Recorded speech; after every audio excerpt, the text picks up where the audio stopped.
జై తెలంగాణ, జై తెలంగాణ. తెలంగాణ రాష్ట్రంలోని మెడికల్ సీట్లను, తెలంగాణ రాష్ట్రంలోని మెడికల్ సీట్లను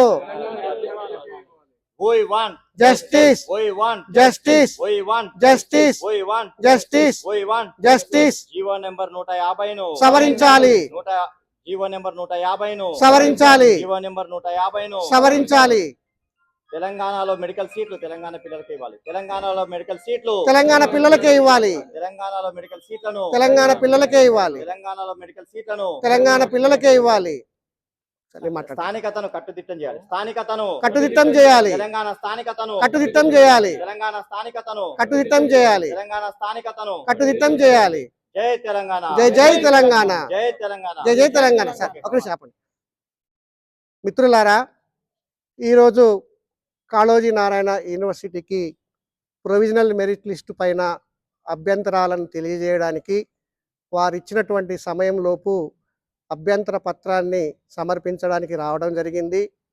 దీంతో పాటుగా NEET parents and medico association president Shri Satyanarayanachari గారిని కూడా మేము కలిసి వారి యొక్క మద్దతును కూడా కోరడం జరిగింది.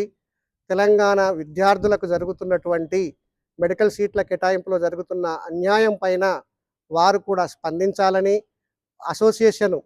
వారి యొక్క అసోసియేషన్ కూడా దీనిపైన గళం ఇప్పాలని, తెలంగాణ రాష్ట్రంలో ఉన్నటువంటి తెలంగాణ రాష్ట్ర కోటాలో ఉన్నటువంటి సీట్లని తెలంగాణ రాష్ట్రానికి చెందినటువంటి పరాయి రాష్ట్ర విద్యార్థులు దేశం నలుమూల నుంచి వచ్చి ఆ సీట్లని తెలంగాణ కోటా సీట్లని కొల్లగొడుతున్నటువంటి దానిపైన జీవోలో ఉన్నటువంటి 150 జీవోలో ఉన్నటువంటి కేవలం చదువును మాత్రమే 4 సంవత్సరాలు చూడడం వలన ఈ అనర్థాలకు దారితీస్తుంది. కాబట్టి విద్యార్థుల యొక్క చదువుతో పాటుగా వారి యొక్క తల్లిదండ్రుల డొమిసైల్ని కూడా పరిశీలిస్తే ఆ విద్యార్థుల యొక్క స్థానికత మనకు అర్థమవుతుంది.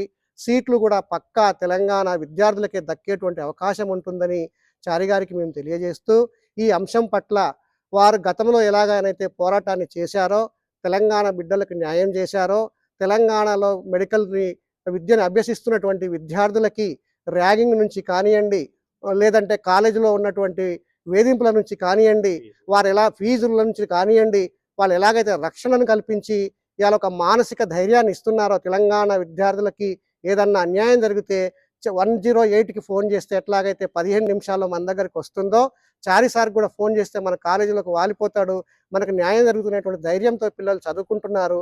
అలాంటి ఇప్పుడు మెడికల్ చదివే పిల్లలకు ఏదైతే భరోసాని ఇస్తున్నారో, రాబోయేటువంటి ఇప్పుడు నీట్ రాసినటువంటి మన తెలంగాణ పిల్లలకు కూడా వారు నడుము బిగించి మళ్ళీ ఈ సంవత్సరం నుంచే మన తెలంగాణ బిడ్డలకే సీటు దక్కేలా వారు కృషి చేయాలని వారికి ఈరోజు మేము వినతి పత్రం ఇస్తున్నాము.